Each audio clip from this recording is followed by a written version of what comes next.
Home sellers, welcome to a special Halloween edition of the Talking Realty Podcast. If you've ever felt a chill, heard a bump in the night, you might wonder, could my house be haunted? Today, I have an extra special guest. I am so excited about this episode. World famous psychic medium straight from New Orleans, Cari Roy, is with me here on the podcast today.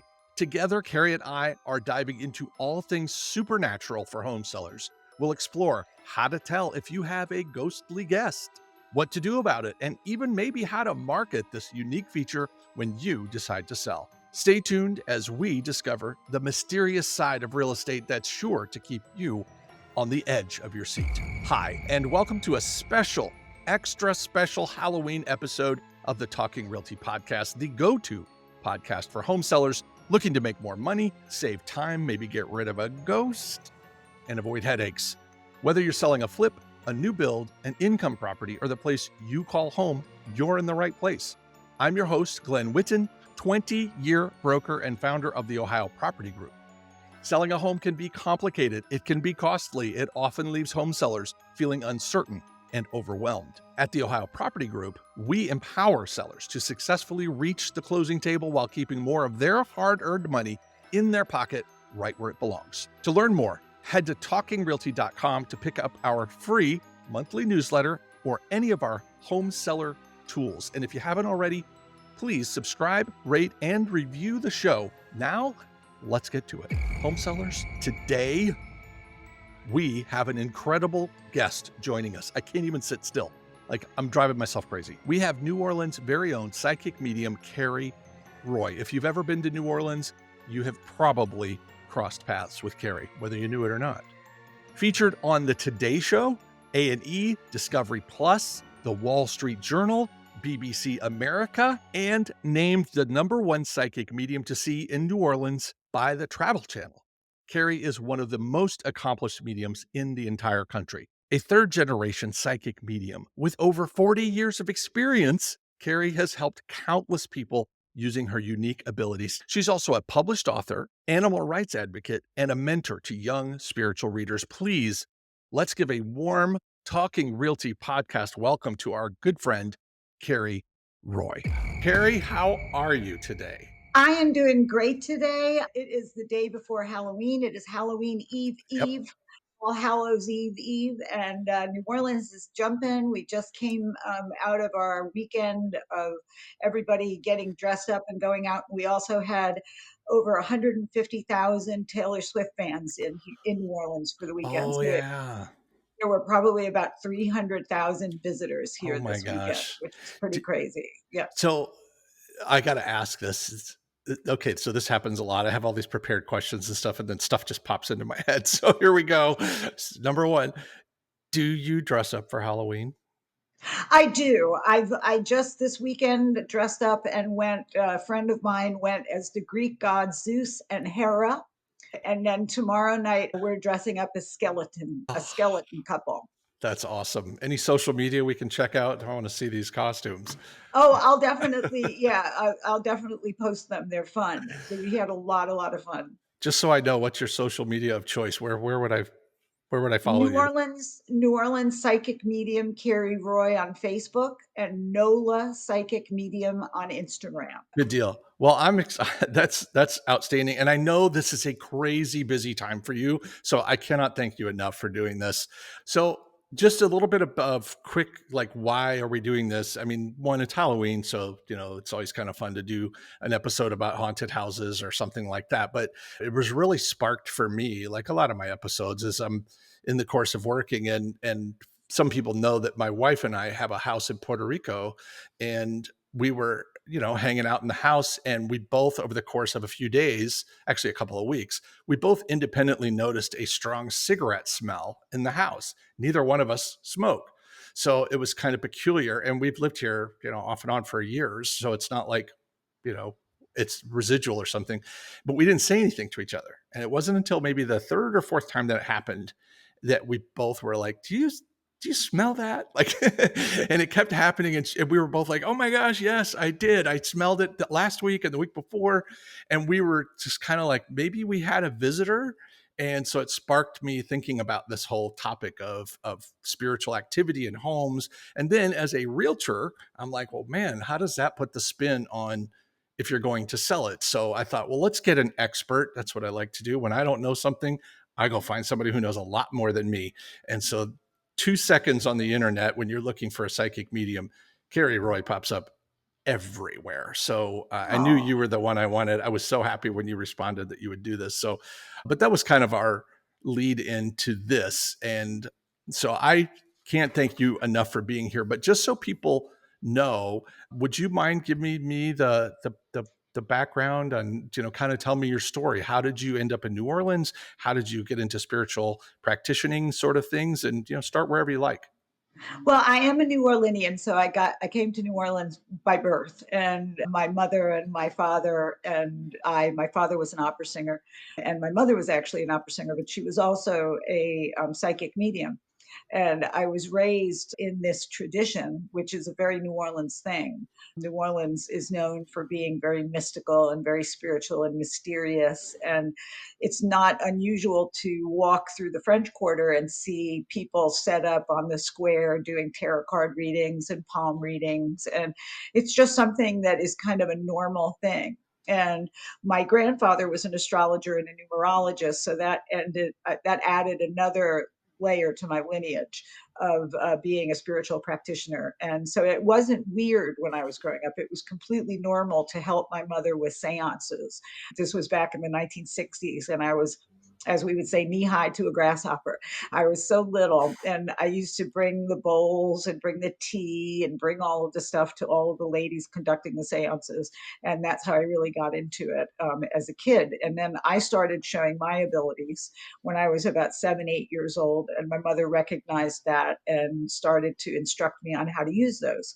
And move fast forward now, I have been a professional psychic medium for 40 years. In 2025, I celebrate 40 years of when I first got a check for my first professional gig as a psychic medium. And I just kept going. And it's a real New Orleans thing. And people come to New Orleans specifically to have these kind of experiences. And so here I am.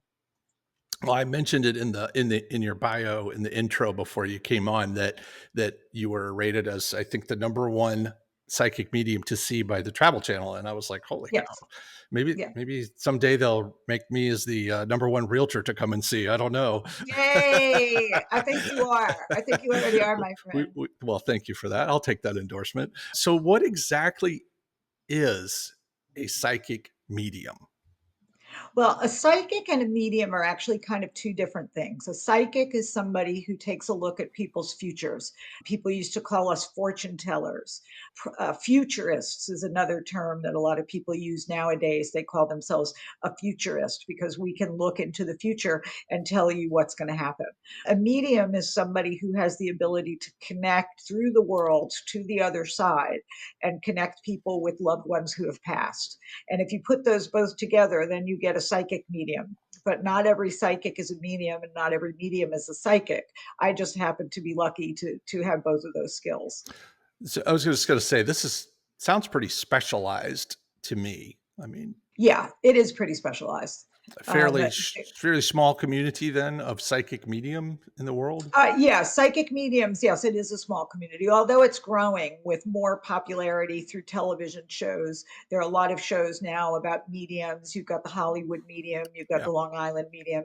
And so that is kind of spreading the word, and people are becoming more comfortable with their own gifts. So there's been a growth of professionals in the industry.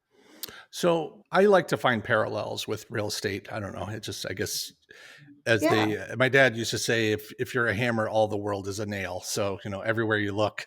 you So see it. wherever I look, I see parallels with real estate. And so, real estate realtors have not had the greatest reputation over the last 100 years. I mean, some have had excellent, but more often than not, if we're watching a television show or a movie, if it's a mystery or murder mystery or something, if there's a realtor in the cast, my wife and I already know that's going to be He the did bad it. guy. We know that we Yeah. think they're typecast. So I would guess that in your line of work, you have run into this. I mean, there probably have been a lot of people that came before you, probably a lot of people today that give you guys a bad name.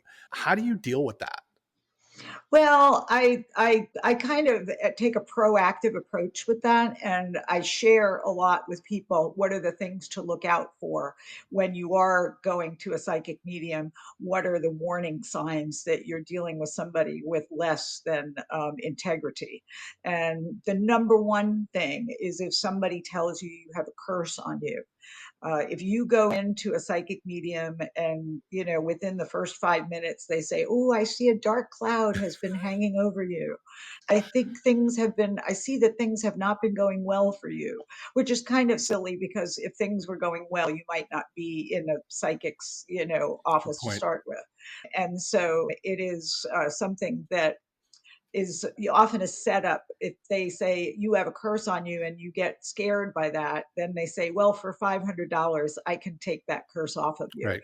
And so they're creating an itch so that you'll scratch it.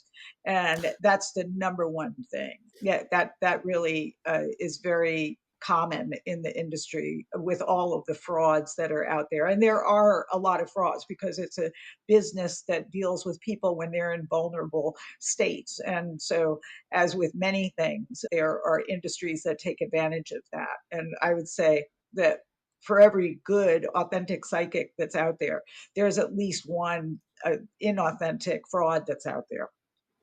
That's a pretty fair ratio, probably. Probably more generous than I would have been, but Well, yeah, but I get what you're coming from. So you mentioned being a third generation practitioner in your bio. In fact, on yes, your website, it says it provided fertile ground for yes. you to develop your abilities. So does that mean that all people have some innate, some built-in ability? So in other words, can anybody who really wants to do this, could they start to begin to develop these skills? I believe so, yes, with the desire to connect with that part of yourself. A lot of people block it out. A lot of people feel that it's uncomfortable to Sure. have those feelings. Your hair stands up on end, and you just have a gut feeling that something's going to happen. Not everybody is comfortable with that, but if you can override that discomfort, you can build and grow your own abilities. And I think everybody has it. If you asked your audience to, by a show of hands, how many people have had gut feelings about things. That's pretty common, actually. Well, I mean, we've been feeling beings much longer than we've been thinking beings. I mean, Yes, our roots are in the primal. yes, And so it stands to reason that stuff hasn't just been evolutionized out completely yet, although yeah, we seem to be working pretty hard to get rid of it. we sure are. So, well, okay. So everybody has a shot. I mean, you mentioned opera singers for parents, so you're familiar. I studied music in college, and Wonderful. we had a lot of these discussions about, can anybody learn to sing? Can anybody learn to play? And I think it's got to be roughly the same. You might have a little more genetic talent or a head start than someone, but frankly, if you work hard enough at it, yes, you can develop these skills. So, well, Yeah. that's encouraging. That is encouraging. Your book specifically talks. Can you? What's the name of your book again? I'll link to it in the show notes. But I It, didn't have. no worries. It's called Awaken Your Intuition, and it's for women empowerment to lead happy and successful lives. And Awaken Your Intuition is the way that I think everybody should approach it. It's not that it's something foreign that's coming into you, it's something that's in you that you're just waking back up. You mentioned women specifically in the title and in the breakdown of the book. So, have you found that women tend to be more naturally intuitive or talented when it comes to psychic ability, or is that just your preference Well, to work with? I think a little bit of both. I think Mhm. women, because we bear children, we have to have eyes in the back of our heads to be able to see what a kid is doing in the next room.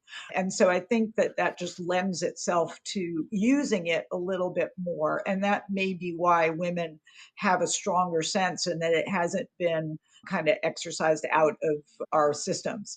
And men aren't as encouraged as much to use their feelings as women are.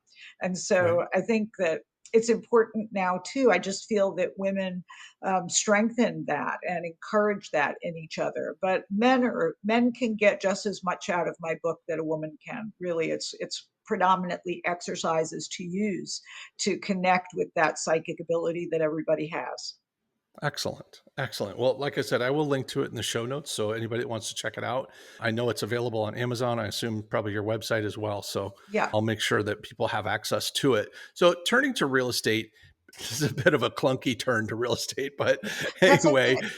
these so-called paranormal investigators or ghost hunters are very, very popular on television. You mentioned a couple yourself, and along with the medium shows, I hadn't even thought of that. But are these practitioners, are they legit, or is this just Hollywood selling us Hollywood?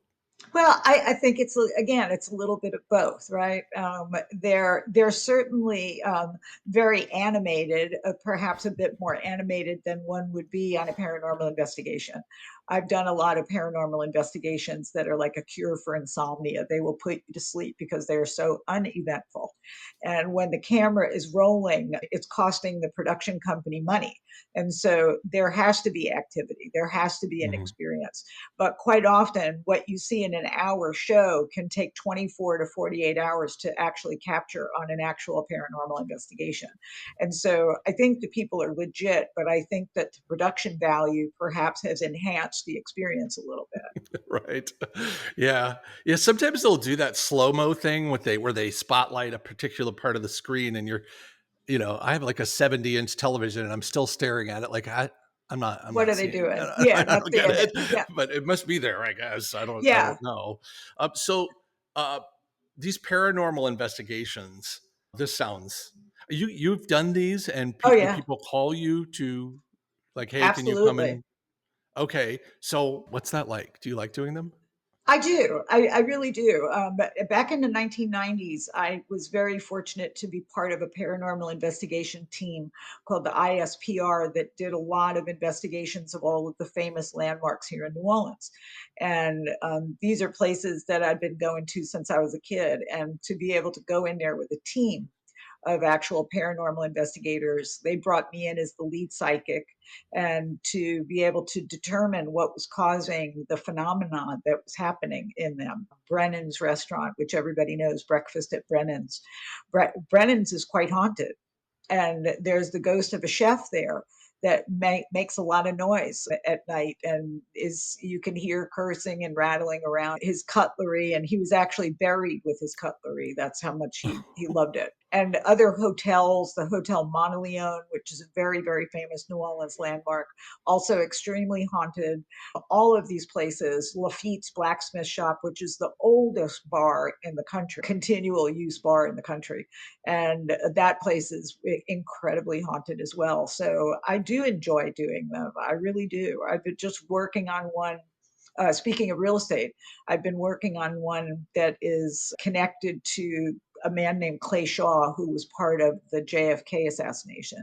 Right. And I've been working with the owner there to try to kind of clear that place a little bit. But How's that going? it's we're working on it. He's a little reluctant to leave. So Yeah. So is he giving you trouble? Is he? he has. He has definitely given me trouble. He's followed me around. I was doing a radio show and I mentioned his name, and all of a sudden one of the lights, the big production lights that was kind of pointing on the set, came crashing down towards me. So that was a little No bit, yeah, way. yeah, yeah. That was a little scary. How did you not just be like, "Hey, Clay, sorry, can we call a truce?" Like, Yeah, I tried to do I that. don't want I to truly die. have. No, I don't. I certainly don't. I really don't. But I think that the place is fixing to sell now. So I Mhm. think my association with Clay Shaw is coming to its end. Okay. So yeah. Wow. Maybe a book about this someday? I don't Could know. It sounds be. like you've Yeah, done a lot yeah. of I work don't on know. it. Yeah, it would be a lot to work on though. Yeah. So clearly, there are such things as haunted houses. Hopefully that's, anybody that's made it this far into this episode has probably already at least accepted that much. But I've got a bunch of questions about haunted houses. But just as a basic premise, I would assume there are varying degrees of hauntedness, or is this binary, like it is or it isn't? It's there are varying degrees of hauntedness. I think that especially if your home is an old property or old home, your chances are that there are going to be some spiritual activity going on there, spirit activity happening. And what generally, like, is there kind of a common cause or anything like that, or is it just sort of random? No, a lot of the times it's the spirit is the person who owned that home and felt very protective of their space. And so they remain protective of that. And it's usually not a nefarious spirit. It's usually somebody that really loved that space and has joyful memories of their life there. So my smoker, for example, might not necessarily like this could not portend to maybe something bad, but it actually could be one of the few because there's only this house is about 100 years old, and I think we're the fourth owner, so it's had a long, Yeah. steady history.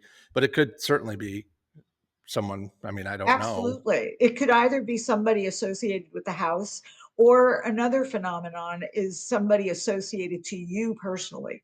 And so wherever you go, we have our spirits, our ancestors that watch over us. And so you could either be having a phenomenon that's associated with the house itself, or it could be a phenomenon that's associated with you and your ancestors. So there are different types of energies and different types of hauntings.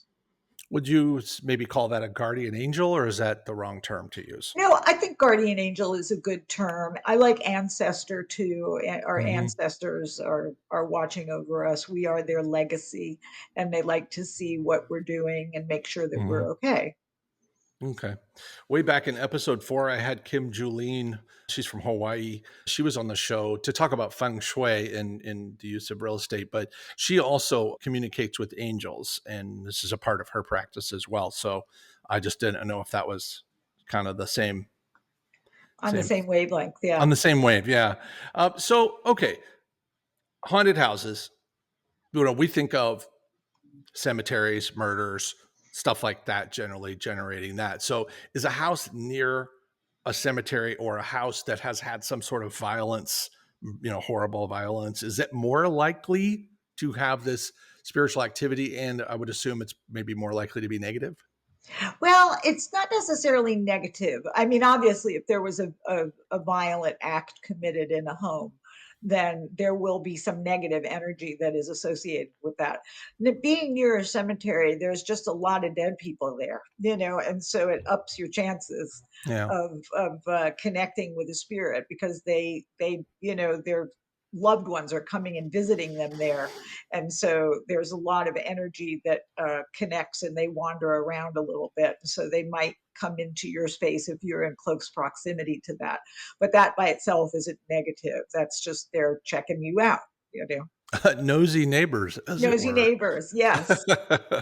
Understood. So you mentioned earlier that you've done some of these paranormal investigations. I would assume you've been in plenty of haunted houses.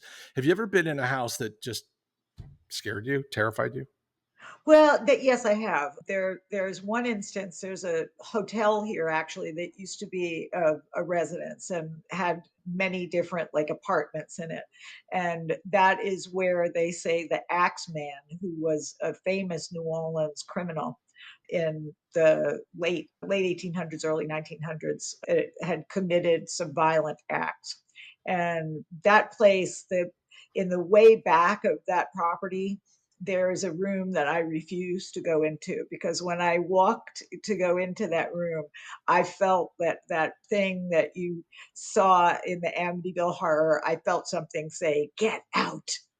Not those exact words, but it was very akin to that moment on film that Holy the cow. yeah it said get out, and so I don't argue with them when they really say to me get out. Yeah. I'm not going to fight them. I mean, they were there longer than I am, and so out of respect for those spirits, I might listen to that. There have been Mhm. times where I have pushed through my own fears and continued in a paranormal investigation anyway. But there have been times where I've been like, you know what? I'm too old for this. Y'all youngins go in there and get the curses put on you, not me. Yeah, yeah. So, wow, that has to just be, especially, I mean, maybe you're more equipped to deal with it because you've been around it your whole life. I mean, something like that might I may have to leave town if something like that happened to me. I'm a bit, but I get scared of spiders. So, Oh, there you I go. mean, Yeah, it's easy to stop, but it's not me. Nope. I run. My that's wife takes funny. care of all of That's those, funny. all the Oh my threats. goodness. It's All the all her. creepy things. Oh Yeah. yeah. Yeah. She's really good at it too, by the way. So Yay. we have so many complementary skills. It's amazing. So I've heard that there are we talked a little bit about negativity, but are there like do these spirits have personalities, so to speak? Like could they be mischievous? Could they be fun? Could they be terrible? Like is that a Very much thing? so. All of Okay. those, all of the above. Yes. They're pretty much the general populace, except they're dead, right? That's the only difference between a spirit and a human being here in this world. So a lot of the personality stays with that spirit. And so if they were a joker in life, they will be funny in the afterlife. Hmm. Children, there are spirits, places that hold the spirits of children, and children are often quite mischievous as Hmm. spirits. They'll move things. When I was a little kid, there was a ghost of a little girl where we were living at, and she used to turn the faucets all the way on to the point where my father had to get a wrench to turn them back off, and she would do them right while my parents were in intimate moments. Of course. So she would ruin the moment for them by Hmm. doing that. But it was done in a funny way. It wasn't Right. done to be again nefarious. But there are some spirits that aren't nice people. And the same way that you don't want to deal with them in this world, you really don't want to deal with them in the afterworld. And then you do bring somebody like me in Yeah. to clear space, you know. Yeah. But yeah. We're definitely going to touch on that. So, how common is this for homes to have spiritual activity? Like you mentioned, older homes more likely to have it. Is it more likely the older the structure? Well, that's part of it, yes, and what was on that land prior to that structure being built. There are some places here where you see that Poltergeist movie where it was built on a burial ground, right? An Right. ancient burial ground. And there is a place here where that was a neighborhood that had a lot of activity in it. And we traced what had been there before. And again, it went back to ancient Indian land, and they Hmm. just may not like what we've done to it as modern man, and Got they it. just are like, get off my land. So they're Yeah. making their opinion known. Yes, yes, they definitely are. Okay. But like someplace like New Orleans is, we are an old city, we're 300 years old. And I think in the French Quarter, at least, I would say every dwelling there is haunted. You go uptown New Orleans and you have houses built in the 1800s, and those houses are incredibly haunted. And so I would say per cap, we may be the highest haunted city in the country for sure. Wow. But you go to places like Williamsburg, Virginia. You go to Gettysburg, and there's a lot of paranormal activity there because it's old and it had a lot of violent deaths that occurred there. Any kind of battleground has a lot of haunted energy that's left there, and some of that maybe just residual energy. There is a difference between an active haunting where there is awareness, where a spirit is there and they're conscious that they're there and they're conscious that you're there. And then there's something that we call residual energy. And that's almost just like a little film that's left where an event occurred. And that's very easy to clear. When there's an active haunting, when there is a consciousness that is aware there, that is something that is very difficult sometimes to clear. Sure. Sure. Well, they've got a little more intentionality. They're there on purpose. Yes. Versus somebody who's just sort of loitering. This extra special, super spooky bonus episode of the Talking Realty podcast is brought to you by none other than our friends at Associates Title. This team is shaking things up by focusing on what truly matters, putting customers first. Whether you're buying, selling, or investing for sale by owner, working with a realtor, they've got your back with incredible cost savings and the latest technology to streamline the entire process. Their secure online portal keeps everyone in the loop, from buyers and sellers to lenders to agents, all while keeping your data safe and communications crystal clear. If you're getting ready to make a move, don't underestimate the importance of having a great title company in your corner. Check them out today at associatestitleinc.com or call my friend Ryan Phillips at 614-419-2418. Check the show notes for those links and don't leave your title company choice to chance. Now, back to the podcast. So, how would maybe a homeowner start to suspect that something is going on, spiritually speaking, in their property? That's not just maybe a quirky old house, because that's what they called it when I was a kid. But how would you know the difference between just a creaky old house and maybe something legit is happening here? A lot of the times it's the feeling like you're being watched when you're in a room and you feel as though somebody is watching you or you're not alone in that room. We have the fight or flight, which is when we are under threat. Our adrenaline goes off, and that's when we get the goosebumps and our hands hair Yeah. stand on end and things like that. And that might be a feeling that somebody has. Cold spots, being in a part of your home that is colder than other rooms are. And you got to make sure that you're not standing under an air conditioning vent because that can quite often be what's making you cold. But if you've ruled all of the plausible explanations for it and you are still going into a room and it's cold, cold, cold, that's a good chance that there's an active haunting happening there. What about noises, smells, like my Noises. cigarette smoker guy? Oh, cigarette smell. Yes, we call that olfactory instances. And that is also, you can smell smoke, you can smell perfume, you can smell cooking. I mean, it can be various scents. I've smelled things that are just, perfume, floral scents, things like that. Sometimes, and this is a little side note, sometimes one of us, my wife or I, will smell it and the other one won't. Is it just because maybe I missed it, or it's Well, kind of somebody there? could have more attuned senses if your nose is better than, I'm sure for she some does. people you've got sinus problems, and that might prevent you from smelling it. If one of y'all are smelling that, maybe one of y'all has allergies and that's why you can't smell it, or you're stocked Yeah. up that day. I played a lot of sports in my younger days. This baby's been broken more than once, so There you I'm guessing go. that. Plus, my wife is just generally better at everything than me. Oh, that's So, great. We women um, generally are. Yeah. yeah, what I don't know, what is it? It's okay. It's probably the reason we're still all alive. But anyway, Yes. so I've heard that kids, animals, they also tend to be a little more sensitive. Is there any truth to that? Yes, there is. Animals, very much so, because they're still living on instinct. And instinct is really where that sense comes from. And so they are much closer to that. And you can have animals that see something and that are actively looking at something, and you're looking and there's nothing there, but that dog is like barking or, whining at particular area. And kids, I think it's because they're closer to the other side, that they're younger. We're all coming from the same place. And I think that eventually the kids lose that ability, but it's usually not until they're about 8 to 10 years old. They tend to be, you get imaginary friends, kids talking about their imaginary friends. And a lot of times, those imaginary friends aren't imaginary at all. They're really No. connecting to spirits. No, my son Justin, when he was little, right after my wife's father passed away, he was probably 2 or 3, something like that. He was little. He could talk, but he was little. And he used to go into the closet and swore up and down he was talking to his papa. And Oh, to my wife, it was terrifying, but it was also very comforting. So, sure.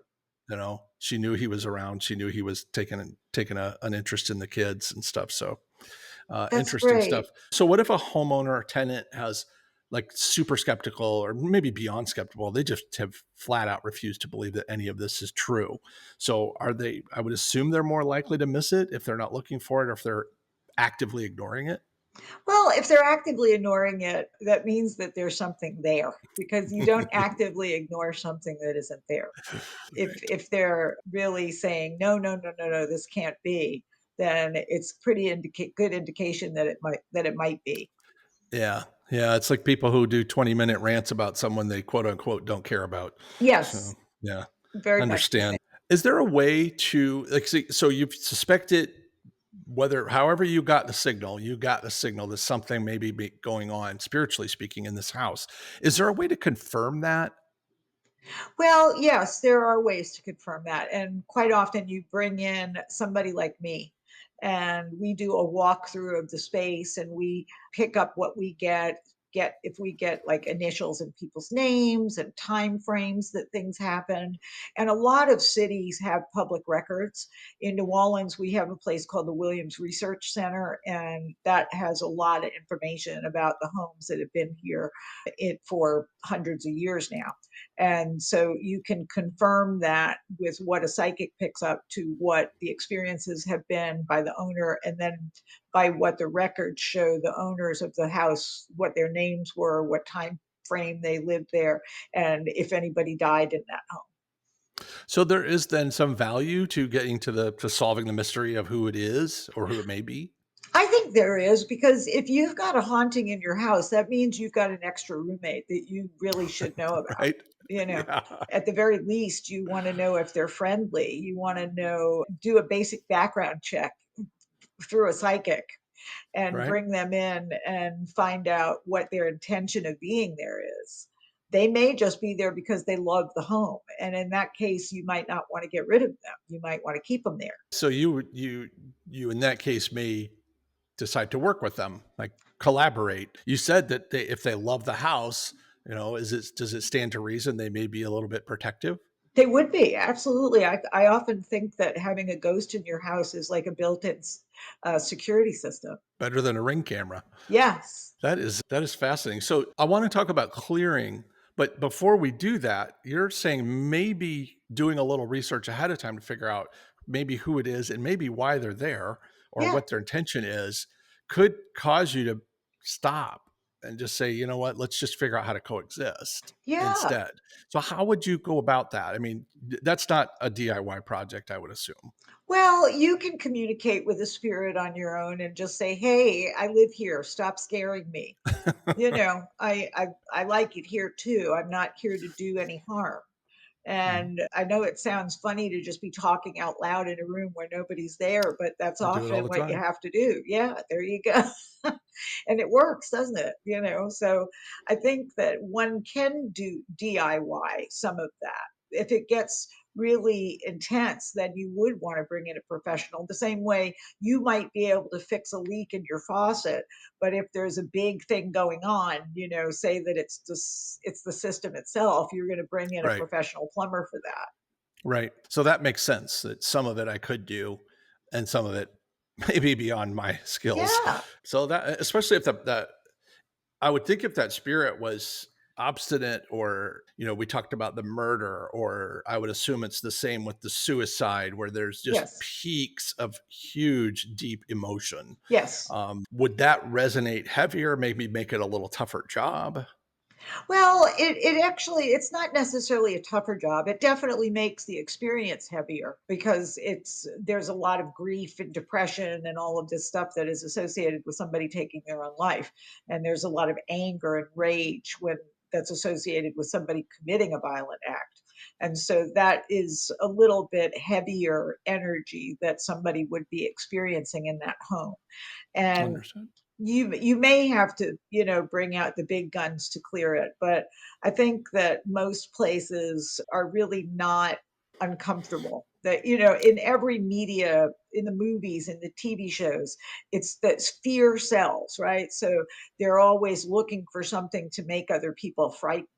And the truth about paranormal experiences is maybe only about 20% are really frightening, and 80% are just spirits hanging out because they lived there too. And they may not be ready to cross yet. In New Orleans, we're very Catholic, right? We all were Mhm. raised Catholic. And I have found a lot of spirits in New Orleans that the reason that they're hanging out is because they did something bad when they were younger and they're afraid they're going to hell. And so they don't want to go to hell. So they stick around a property. That doesn't mean that they're bad people. If they stole money from their mother's purse when they were 5 years old, it just means that they are afraid too. Mhm. And that's what a lot of people don't understand about spirits, is that they're frightened of us too. Well, not only that, but just trying to put myself in their spiritual shoes. This has got to be terrifying. I mean, you go from an existence that you completely maybe don't understand, but it's familiar, it's normal, to this whole new world. I mean, I don't know. I've never been dead, so I don't know what it's like. Yet. Yeah. Yeah. But you probably know some dead people who could maybe shed some light on that. I That, do. is it?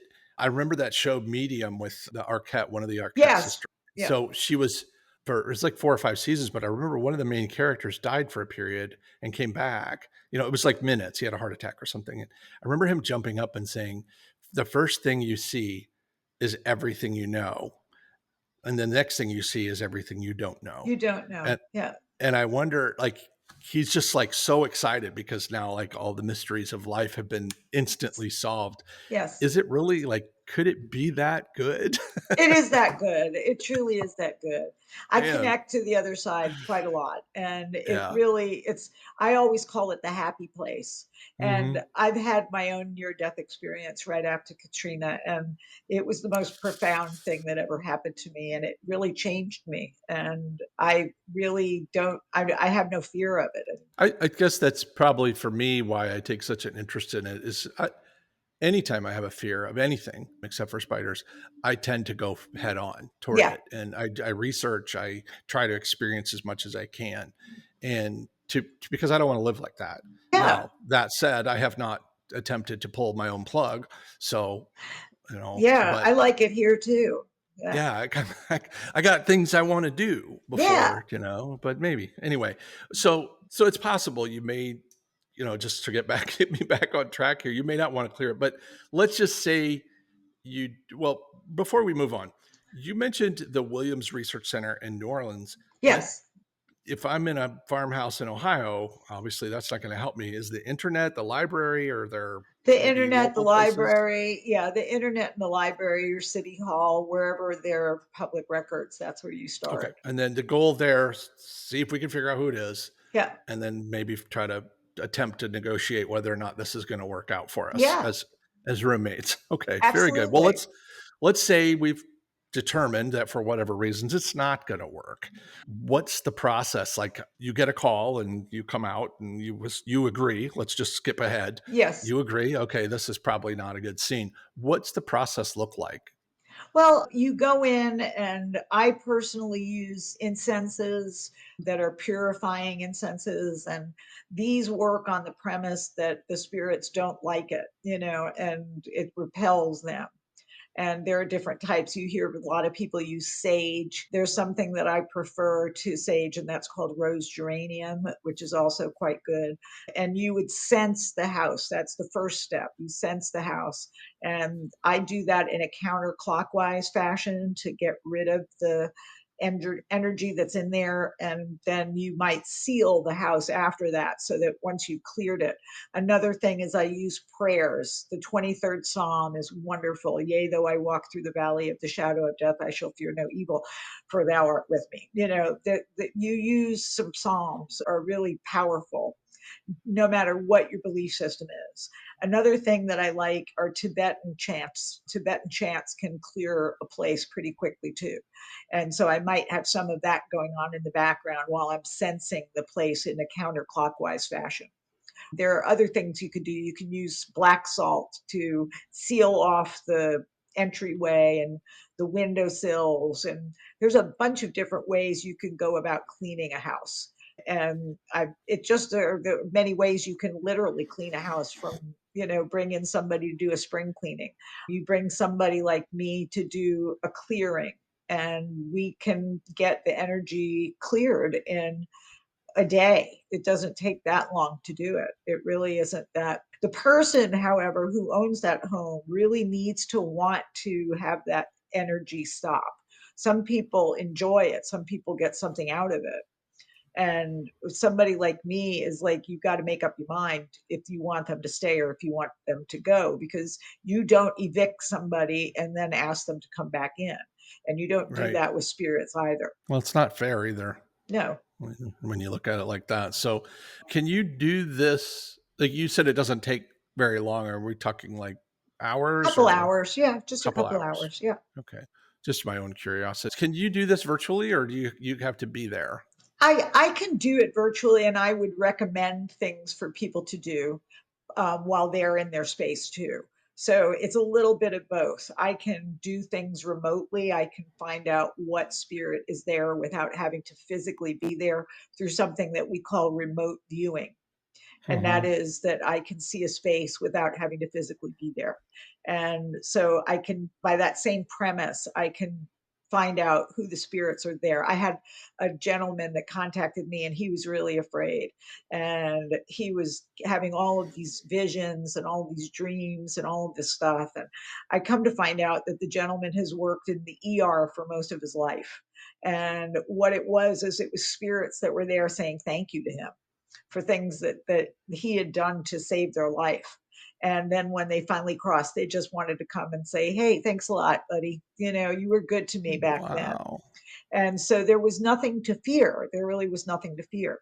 There was another instance where there was a big family reunion and somebody started to have weird experiences in their home. And what it was is that they had just had an event that called all of their ancestors pretty much over here. And those ancestors didn't know it was time to leave yet. They had to be told, okay, the Oh. party's over. Time to go home, y'all.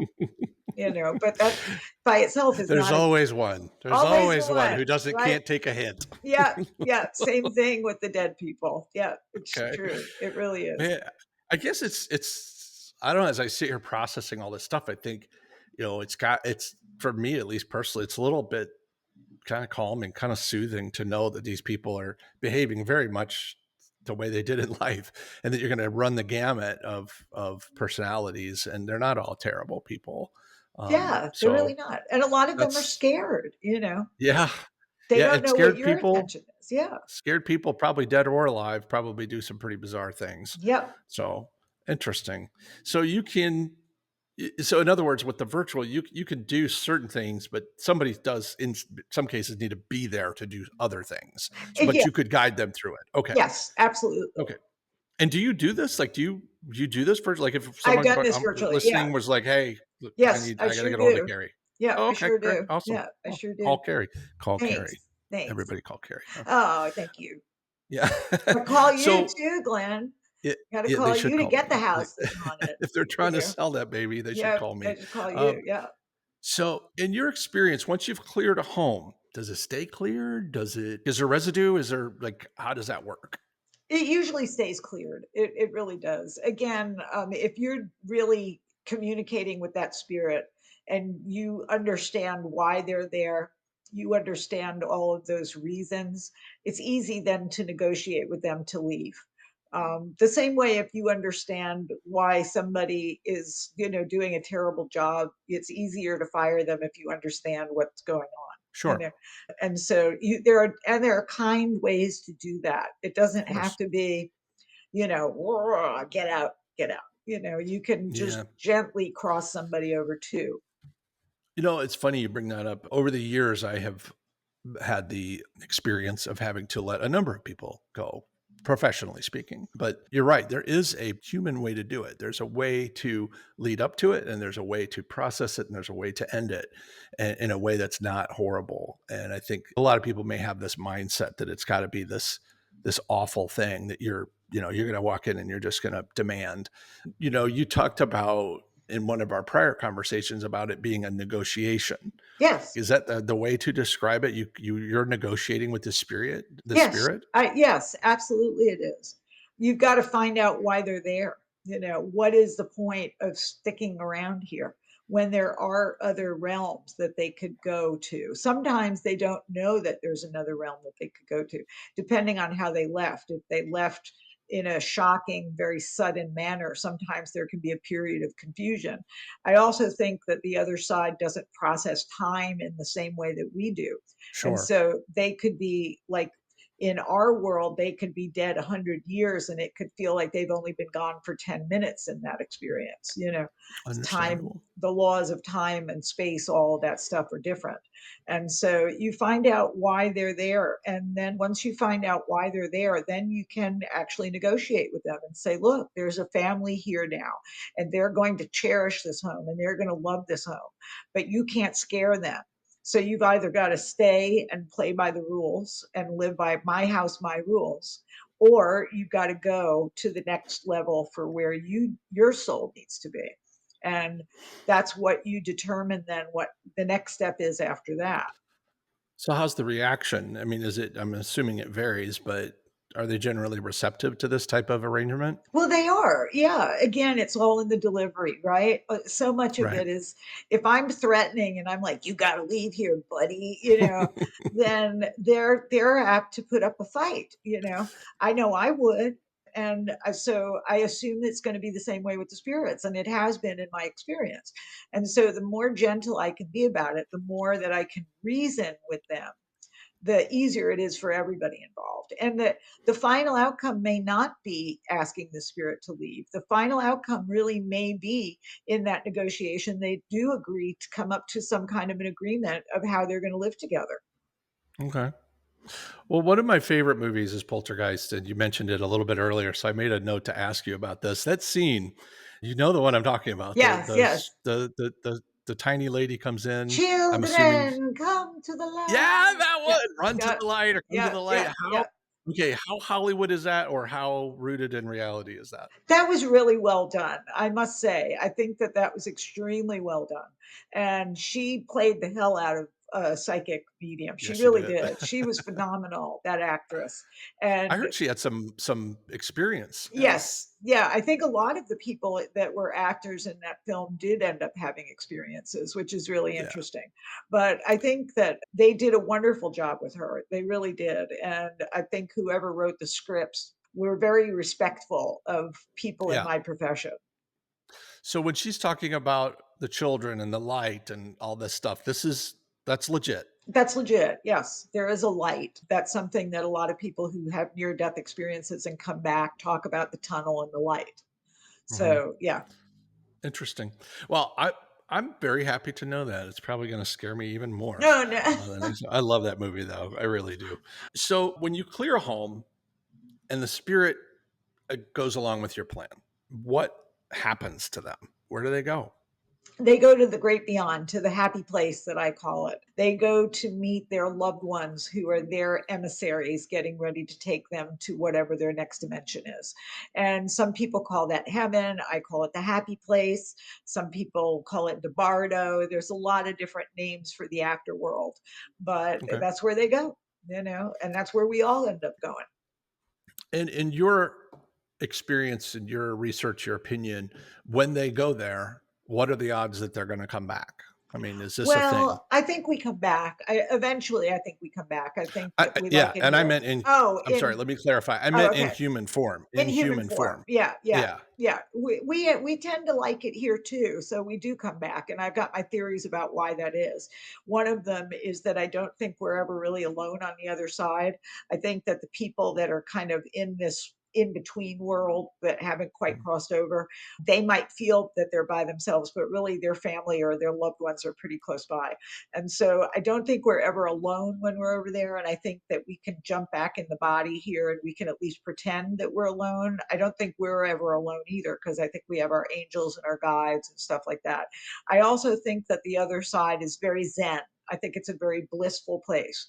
And if you have that experience for 700 years, you might be a little bored with that and say, okay, let me come back for the drama. Let me come back for the roller coaster ride that is being a human being. Humans do drama pretty freaking well. Yeah, There's we no sure doubt about do. that. So is this part of maybe the reason why in New Orleans, among other places, but one of the classic things you, at least somebody like me, associates with New Orleans is the funeral procession. It's sad on the way in and it's a party on the way out. Yes, Is it absolutely. kind of It's the very basis much, for that? yes, very much so. As you know, we don't run paid ads for the Ohio Property Group or this podcast. We rely 100% entirely on grassroots organic people talking to people, word of mouth, to spread the word about this podcast. So if you find any of this content useful or fun, or you just feel like being a nice person today, would you please take a few seconds, just take a few seconds, stop what you're doing, look down at your podcast app, and figure out how to rate this show. I would be extremely grateful. If you want to write a review, oh my gosh, you'll probably be person of the week over here. So let's spread the word to other home sellers. Now, back to your super special haunted bonus episode of the Talking Realty podcast. So, okay, so you've got this house, whether you get it cleared, whether you don't, I mean, that's going to be an individual sort of decision. But In Ohio, there is no law. There is no law, and there are in other states. So depending on where you're hearing this, you need to check your local laws. But in Ohio in 2024, if you suspect your house has spiritual activity or it is haunted, you do not have to disclose this to anyone. You don't even have to disclose if it was the site of a violent death or anything like that.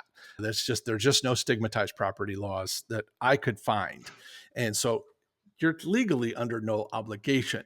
But the next owner, like, have you had experiences where the next owner comes along, had no clue this was going on, and it was pervasive enough that the old owner had to know about it? Like, what generally is their reaction? Well, most owners don't like to be in some place that's there's been a suicide. There's just it gives them the creeps. It gives them the willies. So I think maybe houses that have had that kind of experience and they know about it, unless you're giving them a hell of a good deal, they might be Mhm. less inclined to buy that house because of what happened there. But I've had I've had people who didn't understand that somebody died in a home. Like, not, I think that my in the home that I'm living in now, I do believe that a couple of a former owner actually did die in the house, and I didn't know that. And when I bought the house, I mean, I had a sense that something happened in the house, but I didn't really understand that he died in the house until I moved into the house and I connected with that spirit and I realized, oh wow, he died here. And it didn't bother me because of what I did, and he didn't die a violent death, so I didn't ask them to, reimburse me some money for it. But it's you're going to find different reactions to different people. Some people will think it's the coolest thing in the world, and certainly in New Orleans we sell a lot of houses that have haunted on the for sale signs.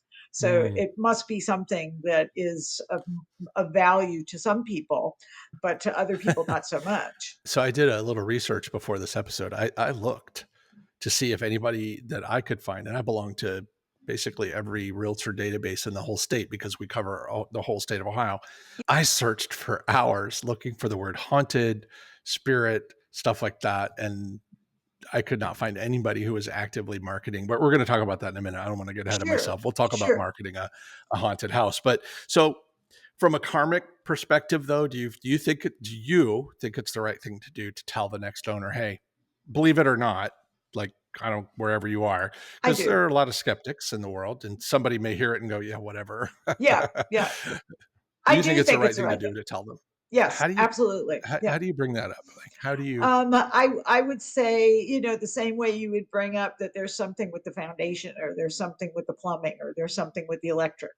You don't have it necessarily come up in the inspection report, but I think that you would just let somebody know, hey, something occurred in this house years ago. Nobody seems to have a problem with it. It's not anything that we've heard anything about, but just wanted to let you know. have you worked with real estate agents? Well, you said in New Orleans it's a little more common, but Yes. I like I said, I haven't run into somebody trying to sell a haunted house in Ohio. But like, what, have you worked with realtors who are selling these haunted houses? Oh my Like, God, you walk through what the do they French want? What do they Quarter. want to Yeah. know? There's Okay, so many homes in the French Quarter that have haunted on it. I mean, it's like okay, for sale and then it says haunted, or it says for sale, not haunted, because we're known for being so haunted that that's it's awesome. really it can be an active selling advantage. It really can. Down here, I don't know if that would be the same in Ohio. You'd have to kind I've of got go some by locale. ideas about that. I'm going to Yay. run them past you here in a little while. Great. Great. We'll get to that. We're teasing this. I have some ideas on how to sell a haunted house in Yay. Ohio, but all right. So have you been involved with homes? I would assume some of these people who move in who don't know that it's haunted, or maybe were told and didn't believe it, Yeah. probably contact you like, "Hey, we got a problem. Like, could Yes. you?" Okay. So we've talked about what it's like. You come in cold, and in that case, you may not know much. Could you Yeah. get a lot from that first? Is it Walk feasible? through. You could Yeah. show up, kind of figure some stuff out, and maybe give a little relief. Yes. 100%. Okay. Yeah. All right. Absolutely. It's one of the things I do. You What know? are the most, like, how do you know when, I mean, but how would I know? I'm not a medium. How would I know that it's that, like, this has been successful. The house is clean now. As like she says in the movie, this Yeah, house is yeah, that's clean. clean. How would Yeah. I know that? You would feel the difference energetically. There are some places that you walk into and they feel heavy, and there are places then you walk in and they feel light. And the home that I live in has just such a great energy in it. You can tell that it was really loved when you walk into this home. I didn't even have to sage this house. I didn't have to do anything when I first bought the house. It just welcomed me. And it is haunted, and it's relatively new home in that it was built in the 1970s, and Yeah. my old home was built in the 1840s, so it's a big difference. But Yeah. you would feel it. It would be a lighter feel. It would be a welcoming feel. The same way that if walking into a house that's owned by a hoarder, it energetically feels different, even without having to see all the stuff. And then you Yeah. have that house cleared, and it's going to feel worlds better. So that's people sense things like that. They really do. Yeah, for sure. And we've all, I would think most people, if they've been on this earth long enough, if they've walked, I've walked through literally thousands of houses, and there are definitely some houses I did not care to go back to. Yeah. And, I at the time I was, of course, much younger, and I didn't really think about a lot of this stuff then. It was just more like, ugh, I don't want to go Yeah. back there. Don't want to go there. Um, Yeah. so that could definitely have been somebody who was like, that's a realtor. Let's run him off. It might have been. I don't know. Probably not. It could But be. anyway, Could be. it could Definitely. be. So we've got this feature of the house. It is haunted. Um, in well, let me ask you this: in your Wall Street Journal article, the one Yeah. that you were a part of, what was maybe 8 or 10 years ago, Yeah. and it was about the kind of Ghostbusters sort of. We can come in and do this. Great article, by the way. I mean, Thanks. it featured more than it was a couple of different Yes. psychics, In right? different places. Yeah. In different places in Yeah. the country. Yeah.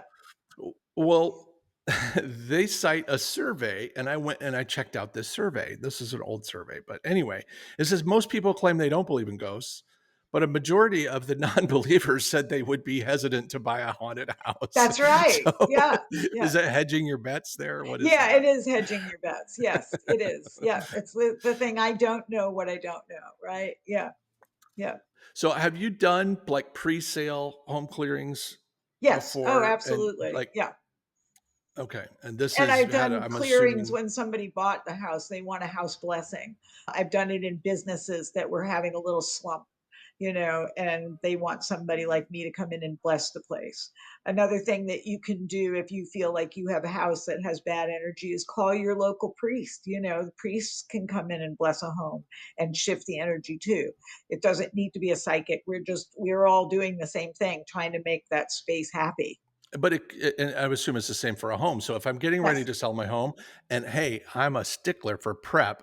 All right, I cleaned it, I painted it, I had the steam people come out and do their Yep. thing. I Yep. had the landscaper come out do their thing. Yep. Now I got to call Carrie and have her bless this place. Yes. So we've done all we can do, right? Yes, and then you put it All on the right. market and Shazam. So in the case where a homeowner who's getting ready to sell decides to embrace this concept, how have you seen it marketed successfully? I know marketing maybe not be your primary function, but you've seen some things down there.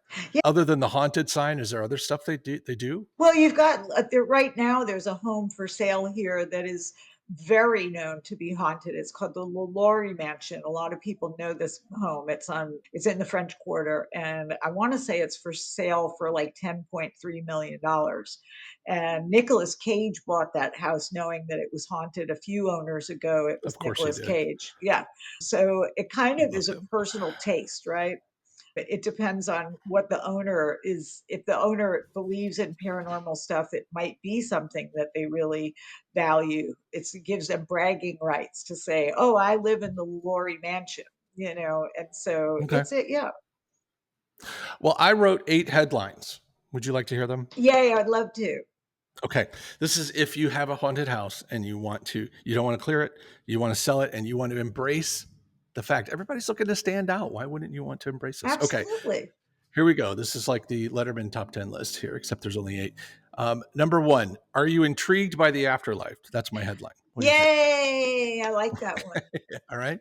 Move in ready, but not move out ready for some. Oh, I like that one That work? too. I That one like that one works? too. This is kinda similar. You can move in, but they won't move on. I love that. Yes, that's Alright. great. That one That's gets a great. Yeah, I'll that put a gives it. star by that one. Yes, Ex definitely. Extra room for your family and extra families for your rooms. Ooh, I love that one too. Yay. You're It may coming up with require some some good ones. Might require some explanations. How about this one? You'll never be lonely after dark in this house. I love that. That's a good one. That's a real good one. Write your own ghost stories in this character-filled charmer. I love that. Yes, that's definitely one. People love charmer. You're already hearing voices. Why not meet some of them? What do you think? I don't know. Yeah, that one, it's very Might funny, not. but I don't know. But that, yeah, it might All right, if the we'll person cross hears that one off. this, but it's very funny. All right. Such an amazing house. Some of the guests just won't leave. Oh, I love that. Okay. Yay. That's All a right. Well, great 7 out of list. 8. That's not bad. Not No, bad. that's a I'll take 7 wonderful out of 8. list. I love that. Okay. No, you're great.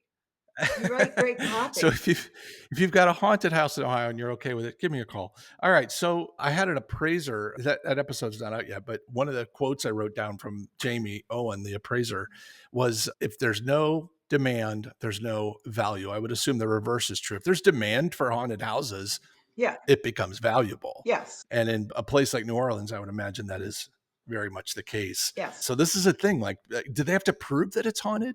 Sometimes they bring somebody like me in to authenticate it, and validate it, and I will write Seal a of report. approval? Yeah, and Yeah. write a report, like, just the Oh my same way gosh. an appraiser would write a report. Yeah. And I could upload it into the MLS You and could do say, that, what would yeah. you call this? Yeah, A I would spiritual report? paranormal activity Paranormal report. report? Yeah, Oh my gosh. yeah, I love this. This could be so much fun. Okay. it is. So I saw a realtor.com study that says most people who would consider buying a haunted house expect a steep discount. Is there a way for sellers to put this out there for real and not have it? Or Expect a do you think discount. there's just going to be, is this just like by and large going to be seen as I mean, you don't know the Ohio market, but Yeah, they're a little more conservative than your yeah. friends down in the quarter. Yeah, I would Um, say that it would be a little bit of a hard sell, to yeah, sell someplace that because of all of the media presenting it in such a nefarious way that people automatically think that a yeah, home that you buy that's haunted is going to turn into the Amityville horror, is going to turn into the right. poltergeist house. And we would call those the exception, right? Not the Yes, rule. not the rule. Yeah. If a house is in fact haunted or the seller feels that it's haunted and they're not okay not disclosing it for karmic reasons or moral reasons or whatever reasons, Yeah, uh, wouldn't it make sense for them to hire someone such as yourself to do a cleaning then, just to I be on the think safe so. side I would. versus fire sale, you Yeah, know? I would too. I Uh, think that it does make sense to bring me in before you have to start knocking. I certainly don't cost as much as, $10,000 to come in and right, do what you right. might have to end up knocking it down to. So, So we have a bunch of office truths around here. And number one is the market never lies. Number two, office number two truth is if it's not selling, it's overpriced, yes. period. I'm, Yes. ass- I'm assuming you would maybe very, very politely disagree with me on that it's not necessarily the price. Well, I would say that that's true in the material world. I think in the spiritual world, I would disagree with you. Yeah, because I think that we call it mojo here in New Orleans, or We juju, do. and Yeah. it's bad energy, or good Bad energy, juju. good mojo, or bad juju. And so that's what we would say is the reason why. Well, I think we touched on this a little bit earlier, but a large part of my audience is a DIY mindset. Yeah, They don't want to hire anybody to do anything like your plumber expert. They're going to YouTube this thing to death yeah. until they can figure it out. And they're just how they were. It's just how they roll. So is there some accepted basic practices for people who want to clear their own home, or is this kind of not a good idea up to a certain point? Well, I think that it's probably not a good idea to DIY because you're emotionally involved in it if it's your house. The True. same way you don't necessarily, again, like people can't read their own cards because they have too much emotional investment in it. But if somebody does want to DIY, they certainly can try to do it. The same thing that might work against them could work for them because they are emotionally invested in it. They True. can really put all of their hard earned emotions into clearing a home. So I Okay. would say it depends on the situation. It really does. It depends on if somebody's scared of it, then they're probably Mhm. not going to be able to clear it as well as somebody who's coming in and has no emotional connection to it. We could perhaps be stronger in the clearing than if we're personally frightened of it.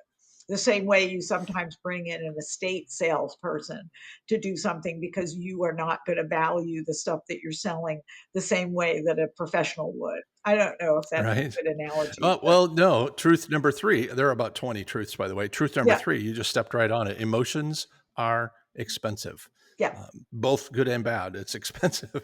But are there some things, though, that a DIY person could do to help themselves a little bit?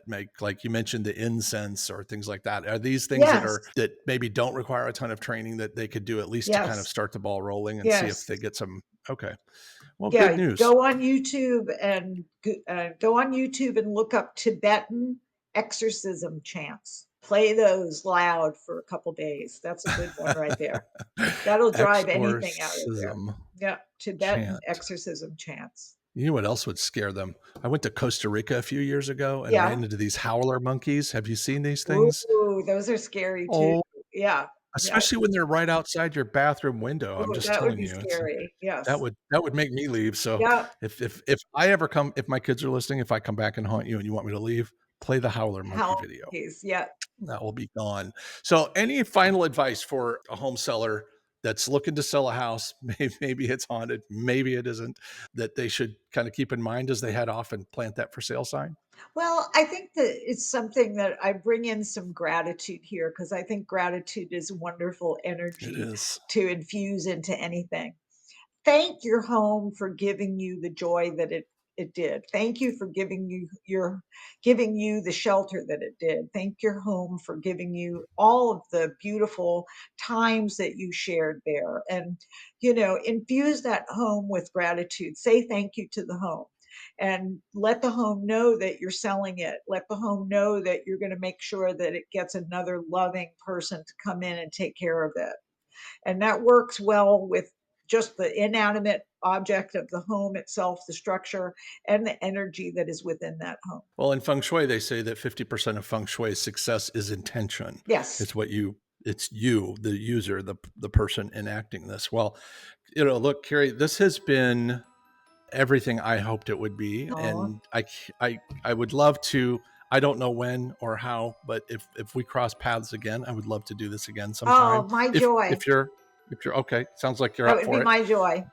Okay, fantastic. So if listeners want to find out more about you, your work, your services, what's the best way for them to say hello to you? My website, neworleanspsychic.com. That's neworleanspsychic.com. Easy as peasy. Yep. I will link to that in the show notes. Again, thank you so much for your time, for your generosity, all the information that you're sharing. And I hope you have a fantastic Halloween and a Thank you, fantastic Glenn. rest You of the year, too. Carrie. You too. I All right. really appreciate it. We'll be talking. Yep. Okay. Yep. All right. Thanks. Oh, thanks for sticking around. Did I tell you that was going to be fun? Have I ever steered you wrong? No. Listen to old Glenn here. He knows what he's doing. Okay. Hopefully you learned a lot today, or at least had some good times. If so, please share this episode with someone on the socials. Feel free to tag me if you do. The Talking Realty Podcast is brought to you by Associates Title and the Ohio Property Group, a family-owned brokerage serving all 88 Ohio counties with realtor services. By the way, if you have a guest, a topic, a question, something you'd like to hear or see on this podcast, which, by the way, you can catch every episode of the Talking Realty Podcast on our YouTube channel if you want to see how we're doing things over there. But either way, I'd love to hear from you. Just head over to talkingrealty.com and say hello. Thanks again for tuning in. I hope it's a spooky, spooky holiday for you. Until next time, keep making smart moves in your real estate journey. For the Ohio Property Group, this is Glen Whitten signing off. And remember, you can sell it. We can help.